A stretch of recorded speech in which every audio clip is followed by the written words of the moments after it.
Good afternoon, ladies and gentlemen. I welcome you all for today's webinar on rural broadband and digital information lessons from India.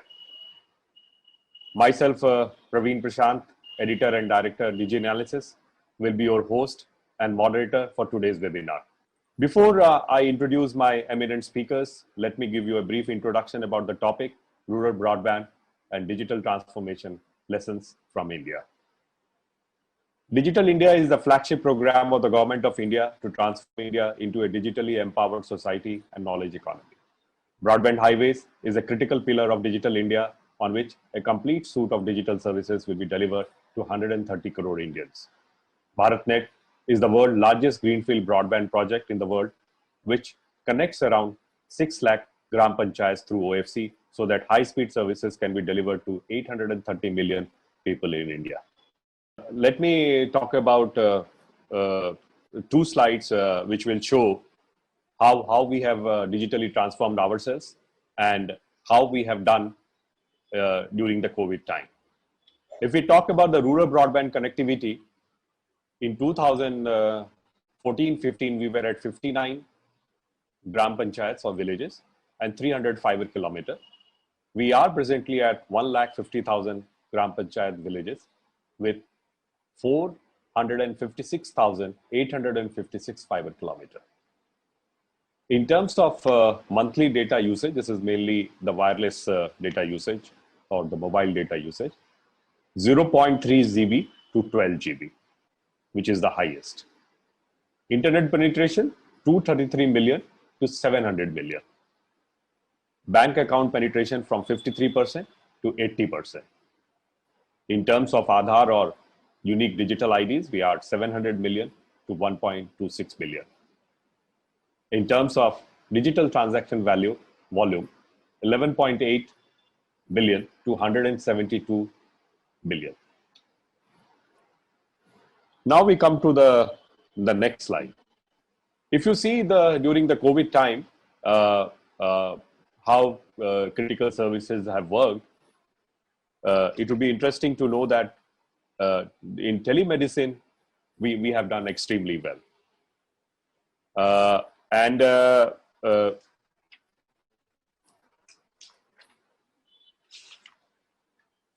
The eSanjeevani application of Ministry of Health and Family Welfare has done 3 lakh teleconsultations in 10 days time. In terms of online education, we have multiple platforms that have been utilized for online education, whether it is eVidya, Diksha, TV, Swayam, then CBSE Shiksha Vani podcast, and WhatsApp.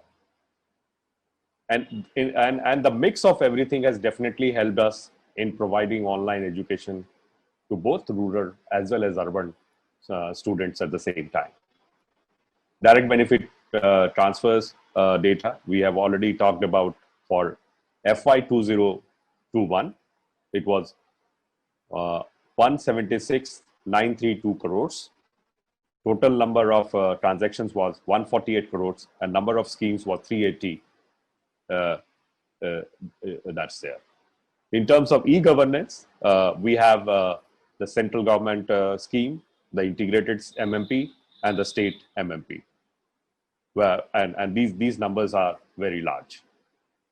Mobile payments have definitely done pretty well, and rural e-commerce has done well. The reason is the country is doing well, the agriculture economy has done well, and because of that, class 2, class 3 towns as well as villages, e-commerce is flourishing in India.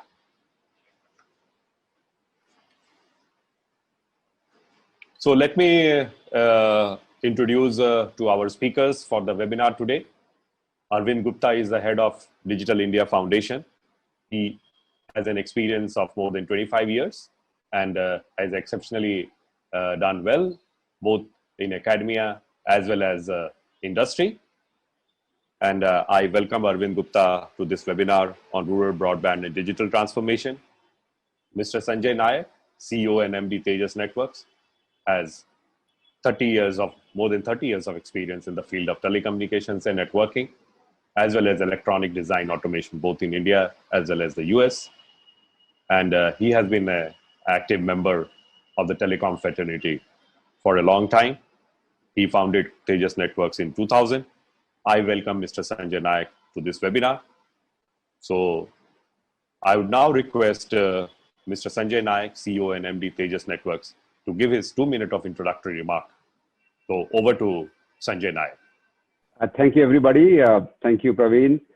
Pleasure being here and actually sharing the excitement we have seen in India in the last 5 years.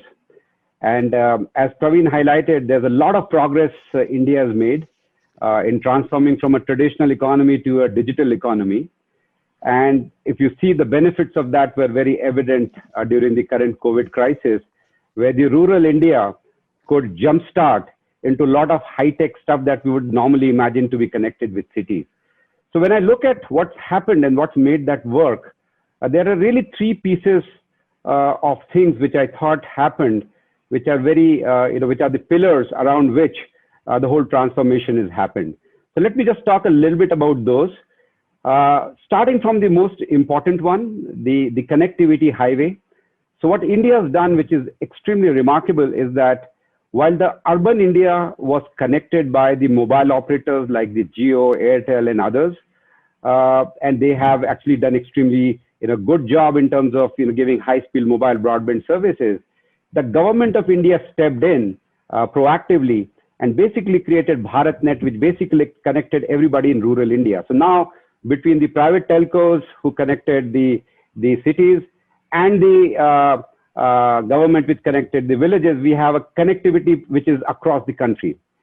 The second thing which is very exciting is, in addition to BharatNet, India has a very exhaustive railway network, and 4,500 stations, railway stations, have also been wired up, and public Wi-Fi services are given from there. In addition to the National Knowledge Network, which has connected on 1 to 10 gigabits of capacity on the national institutes, and of course, lots of smart cities. So this foundation network is something which India has created, and I'll talk a little bit about it in terms of what are the unique things, what are the innovation, and what lessons other countries can learn from. The other 2 things which Arvind is going to talk about a lot more is we built a foundational software platform on top of this network. This is stuff that everybody uses, from unique identification system to scalable mobile payment gateways, to authentication, to secure cloud lockers.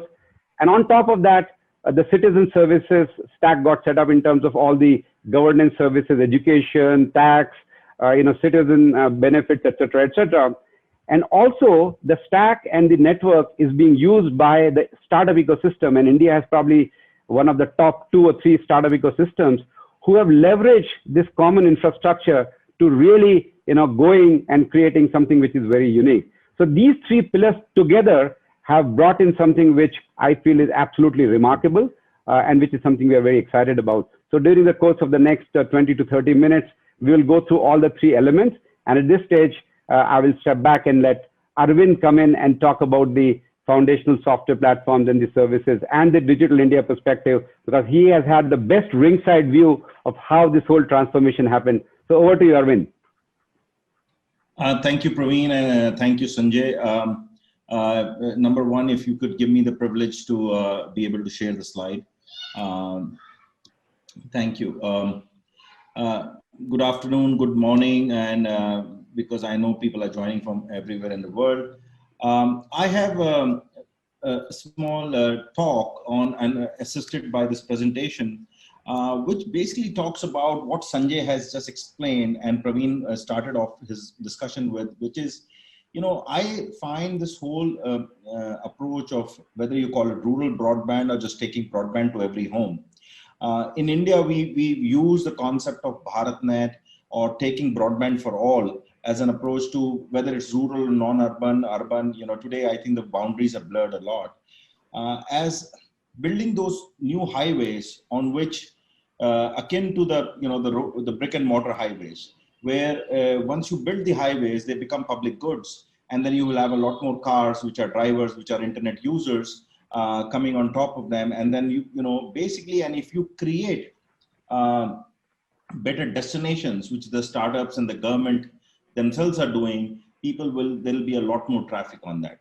And this is a very good synonym story to how America progressed from a highway building our leadership, our Prime Minister in India has always reimagined that digital India, by building the information highways, the digital highways, we will reimagine the way the future of fourth industrial revolution happens from India and within India. So the two things which I think I want to talk about is when you lay the foundation, the connectivity, which is the affordable access to the internet.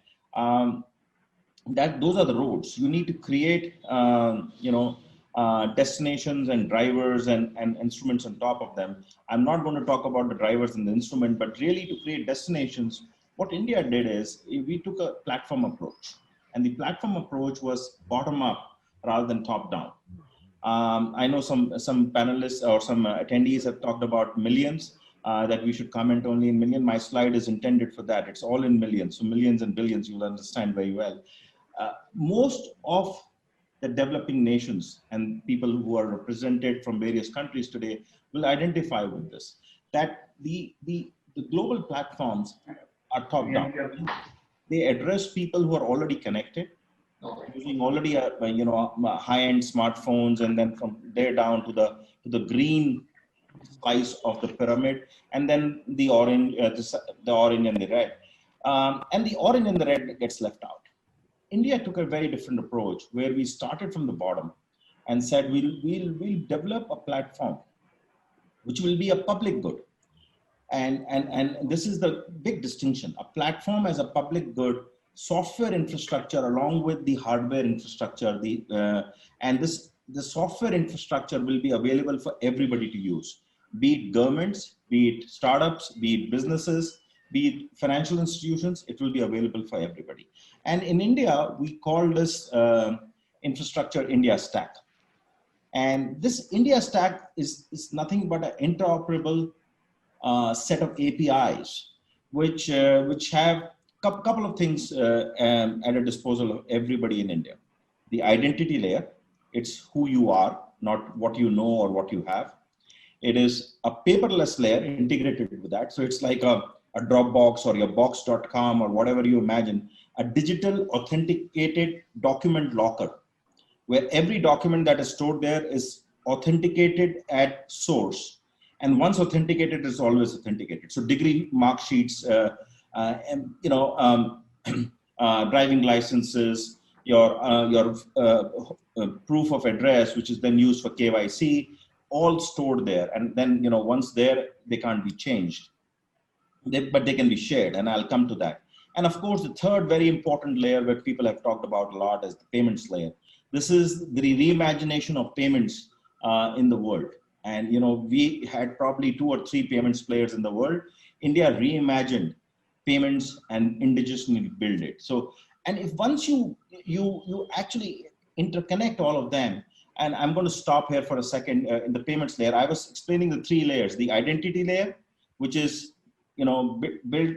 It's a digitally verifiable biometric identity, and it's built on what you are, means your person, rather than what you know, which is an OTP, a password, and things like that, or what you have, which is a debit card. The second layer, as I explained, was a DigiLocker. And the third layer, the payments layer. This payments layer has been revolutionary. And these 3 parts of the stack, the trinity of interlinking of identity, bank accounts, which is payments, and your mobile numbers, along with your KYC information coming from your DigiLocker, has been a game changer. What is interesting as this game changer is that this is available to everybody, to a consumer, to a citizen, to a bank, as I said.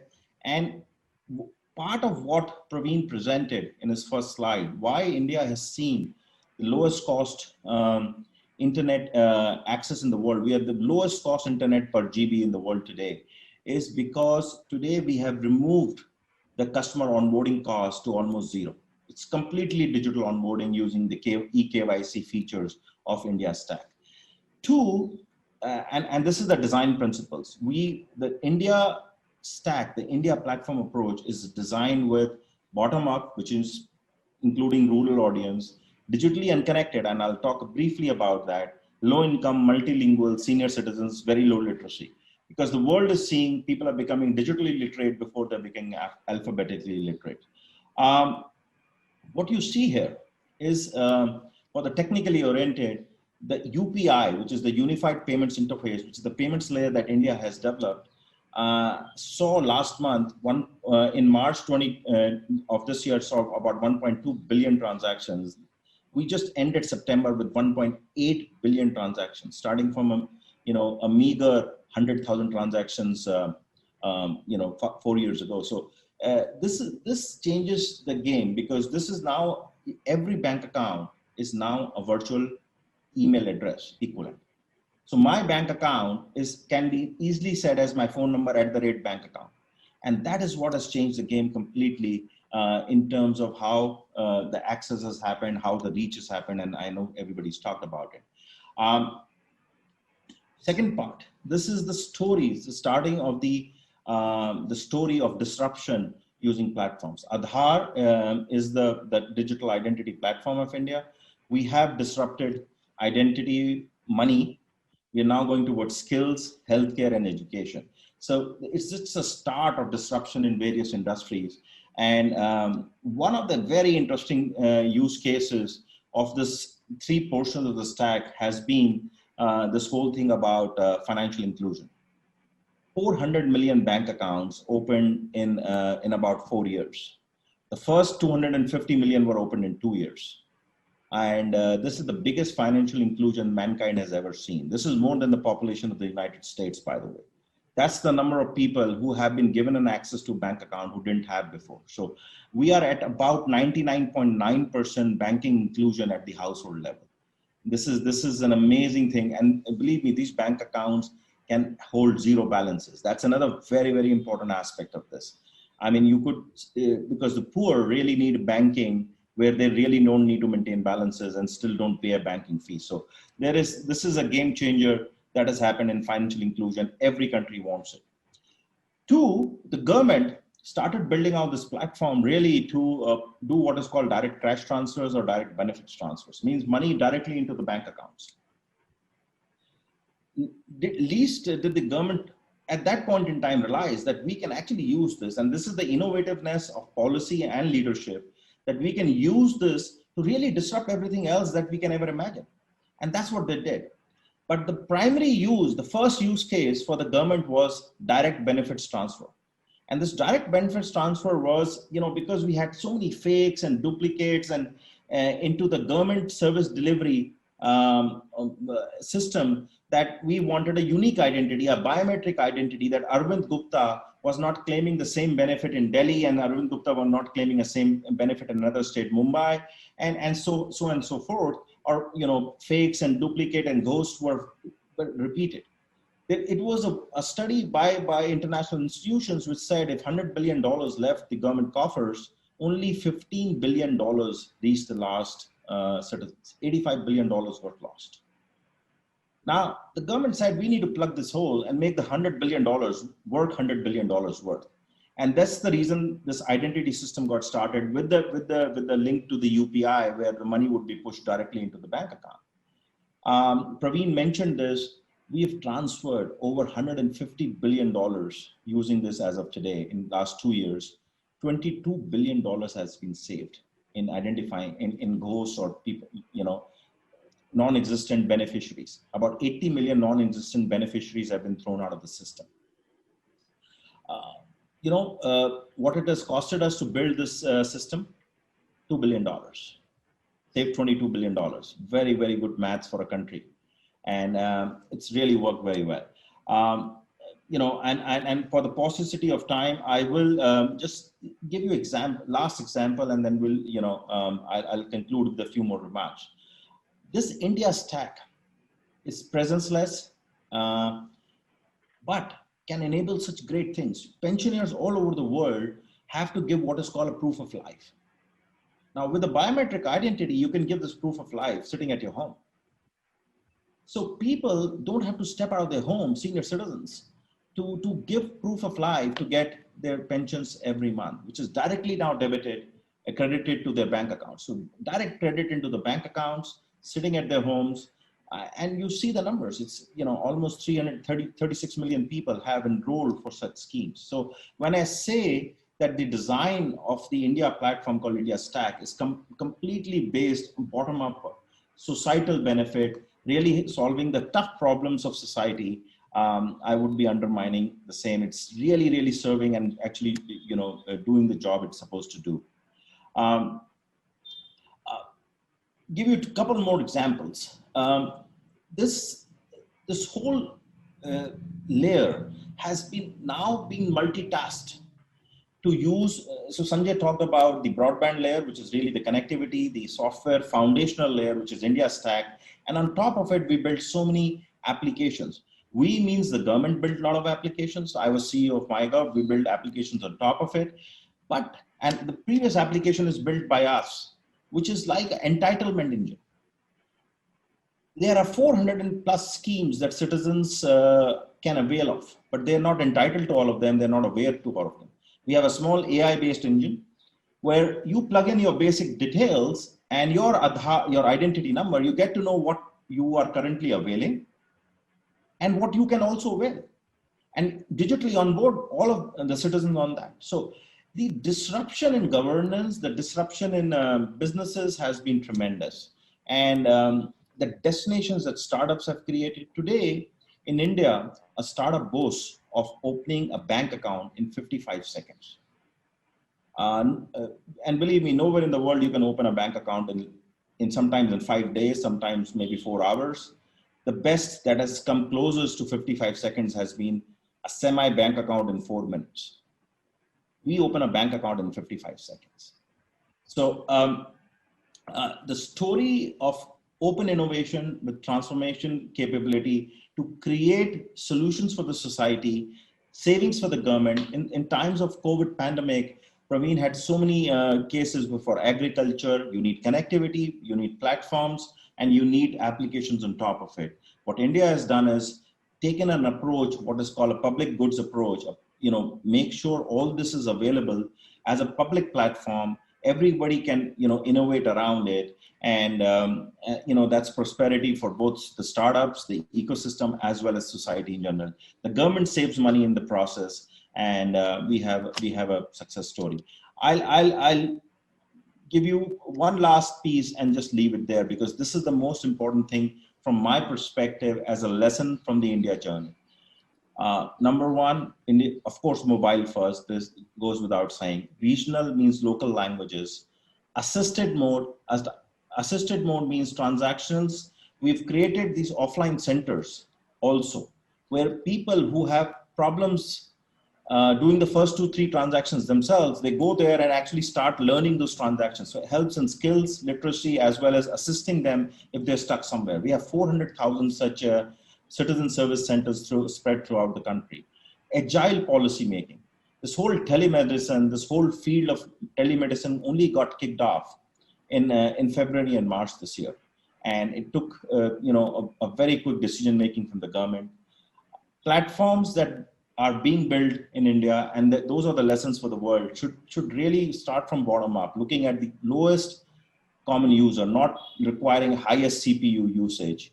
Offline inclusion, I talked about. Open platforms is the way to go forward, and try to control as much as indigenous technology. Trust and indigenous technology will become a very, very big factor in this new world of gated digital globalization. So I leave my comments there, Praveen. I hope I've not taken too much of time, and then we can open it up for question and answers. Thank you. Thanks, Arvind, for giving a good overview of what's happening in India and trying to connect it with connectivity, platform, and software and innovations. So now, having got these applications which can almost change any country or any state, now I request Sanjay to focus on how India has done to bridge the digital divide, what are the innovations that we have seen in BharatNet, and how Tejas networks play in the rollout of BharatNet so far, and their learnings. So over to Mr. Sanjay Naik. Thank you, Praveen, and thank you, Arvind, because Arvind, what you have done is very lucidly pointed out that what is the benefit if things are done right, you know. And you very well articulated how the platform have been built in terms of openness and what lessons we have for the world. I'm going to cover another aspect of the same problem, because I'm aware at this point in time that more than 100 countries in the world are in the process of building this digital infrastructure, starting from connectivity, which is the foundational stuff. And that unfortunately happens to be the single largest capex item from the government's point of view. And given the current COVID environment where there's a challenge in terms of resources, it's very important that we use the lessons and the best practices in terms of how to build that network infrastructure, which is all pervasive, future-proof, but at the same time, very cost-effective. So let me talk about BharatNet. This is something which we had the ringside view of seeing. It is the world's largest greenfield and most cost-effective rural broadband network. In 2014, it just used to cover 59 villages and hardly any population. In a period of 5 years, we are now covering 150,000 villages, more than 200 million population, 600 terabits of data per month, and all this with just an investment of under $3 billion. I mean, this, if you really see from a cost, infrastructure cost per user, if you see, it boils down to around $20 per user in India for this coverage, whereas equivalently in the US, around $500 was spent, and in Australia around $1,000. It just gives you this staggering amount of benefits that have been able to draw. And we're not stopping here. Government has already announced that by next 3 years, we will take this to every single village in the country, which is 600,000 villages, covering 800 million populations, and with another investment of another $5 billion. So what are the innovations which happened, which created this world-class infrastructure? So let me start off with the next slide, please. So the innovations I'll talk about in a second, but just to give you the architecture of BharatNet, because I know a lot of people are from the telecoms background here and trying to understand what we have done. So what has happened is that there was an existing network in places which reached around 6,500 major towns or smaller towns in the country. So that network already existed, and the government decided that there's no point duplicating that infrastructure. What the government felt was the best use of their money, or the incremental money, is to take the last mile or last few miles to really every single village. So from the block, which is the smallest town, they can actually go and take fiber to the villages using a technology called GPON or NGPON, depending on which way you look at. So wherever they could, they took fiber and basically made it future-proof. Wherever they could not reach that village, they used satellite connectivity, and in some places, even wireless connectivity in the form of fixed wireless broadband in the form of LTE. So a combination of almost primarily fiber, and wherever there could not be a fiber, they used other technologies, but pretty much filled up the whole in terms of every single nook and corner of the country being connected. So this is what the basic architecture of the network was. Now, ballpark one can say, hey, most countries in the world is building FTTX architecture. So what's great about this network? So let me talk about some of the unique things which have happened in this particular architecture. Next slide, please.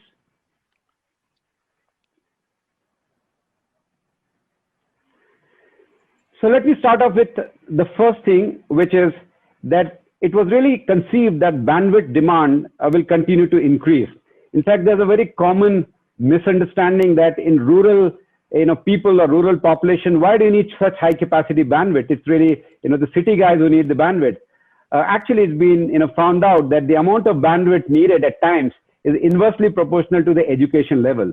So in villages where people are not educated, pictures or a visual attraction is a lot more powerful than writing a text. So the network was built around FTTX, GPON, and NGPON architecture, so that if you want to go from 2.5 gigs today to 10 gig or N by 10 gig going forward, nothing needs to be changed in terms of the fiber infrastructure. It's already in place.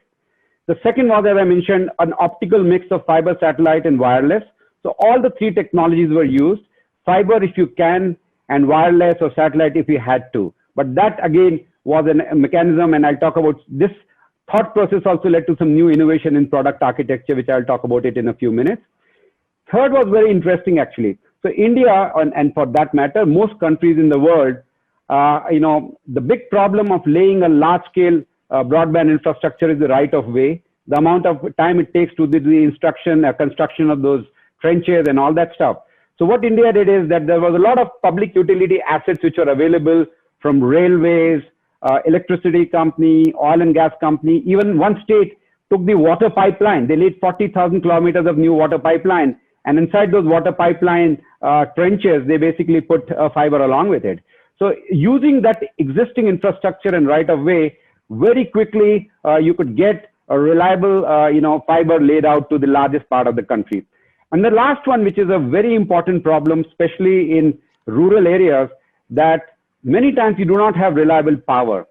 Many times the people who are going to operate this network in the last point will essentially become bottlenecks in terms of managing and keeping the uptime going. So here again, a lot of innovation happened in terms of ruggedization, easy to maintain network. So every last mile is a solar powered site with ruggedized enclosures, idiot proof as I call it. It's very easy to install, and everything is managed from a central software. So you could configure new circuits, you can do remote monitoring. So a combination of these four things really made sure that such a large scale rollout could happen in almost 2 to 3 year time at such low cost. The second aspect I also wanted to talk about, next slide please, is in terms of the usage. So once you put together a network of this kind, if it is not used properly, the whole goods goes to waste. So again, I thought there were 4 very interesting things which were done. One was, setting up the citizen service centers that Arvind talked about, which are basically a one-stop shop for all services. And it overcomes the literacy and the skill challenges, and really in a true sense bridges the digital divide. So in a village, even if we had one person who knows how to operate a computer, he could operate the citizen service center and make sure that the rest of the village does benefit from every service that is available.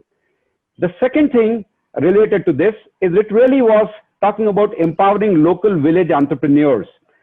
Again, think about the guy who's going to be benefiting from this uptime is the one who runs the citizen service center. If he is empowered to make sure that nobody does a fiber cut in the neighborhood, or if the power goes down, or if electricity or equipment is not working, he is the first one instantly calling the support line and making sure that the network comes up, because his personal interest is aligned with the network being up. So by doing this, the maintenance of the last mile services really gets cleaned up. The third one was, as I mentioned, reuse of existing fiber assets till the nearest town. So no need to duplicate the infrastructure, and even using the public utility infrastructure to reduce the right of way and other costs. And then the last part, which is very interesting again, is an open network in the last mile. Worldwide, the biggest problem is the last mile connectivity and open networks. The government has created, there are a lot of fiber pairs which are unused. So operators can either get dark fiber or they can get bandwidth.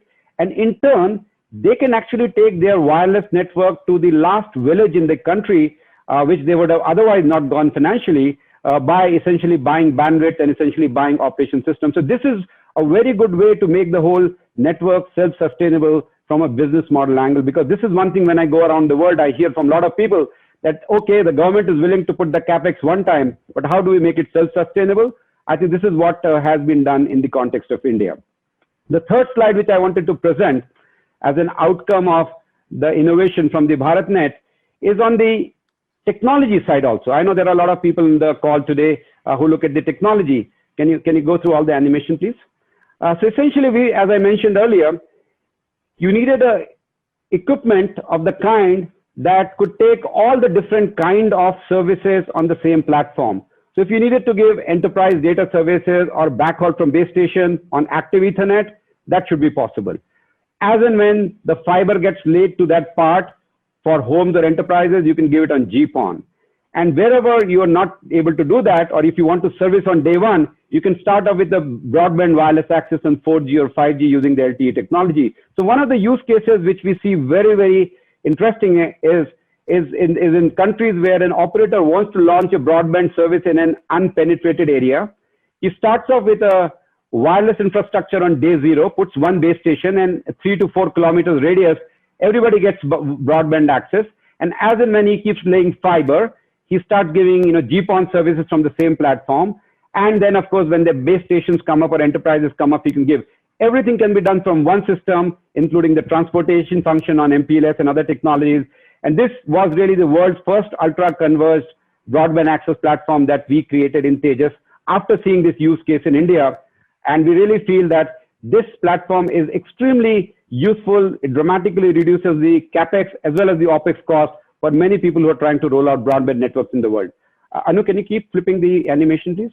And of course, this platform has won a lot of awards around the world for the kind of innovation that we have done. So I'm just giving you the three aspects of the three dimensions of the innovation that we saw from the network and connectivity infrastructure in India. Next slide, please. In addition to BharatNet that we talked about, there's another interesting project I wanted to talk about was the railway station broadband. In most countries where railways are there, railways are really the lifeline because a lot of socio-economic activity in those rural areas happens around the railway stations. And railway stations have continued power, they have always manpower. So there was a project, I think, called Google Station, which was done in some parts of the world. And around 400 stations were put as phase one. And now what we did, Tejas did along with Indian Railways, we lit up 4,000 railway stations last year. And this has actually become the world's largest public Wi-Fi project. And this basically goes to small towns, villages, and everybody in the country who can go to a station, which is, everybody in the vicinity of the town can actually go and avail of broadband services. The third aspect, which we again were partnered with all the major players in India, when India set up a 1,500, node connecting all the universities, and this was done 3 years back. And today in COVID times, when every university is doing online education, just imagine if you have 1 gig or 10 gig connectivity dedicated into that school or colleges or university. We didn't have to create an infrastructure. India could just launch all the services on the infrastructure that existed. And the last one I want to talk about, the smart city networks. Smart cities, again, India is launching 100 smart cities, which is going to be, and we've essentially built the networking backbone, both for, video surveillance, IoT applications, and many others. So really all of these things comes together in a very, very nice way. And again, I'm proud to say that these large scale rollouts, which are thousands of nodes, connecting hundreds of millions of people, companies like Tejas Networks and many others in India have the entire ecosystem and wherewithal to execute such projects in a shortest period of time with full quality and reliability that we have seen. Next slide, please.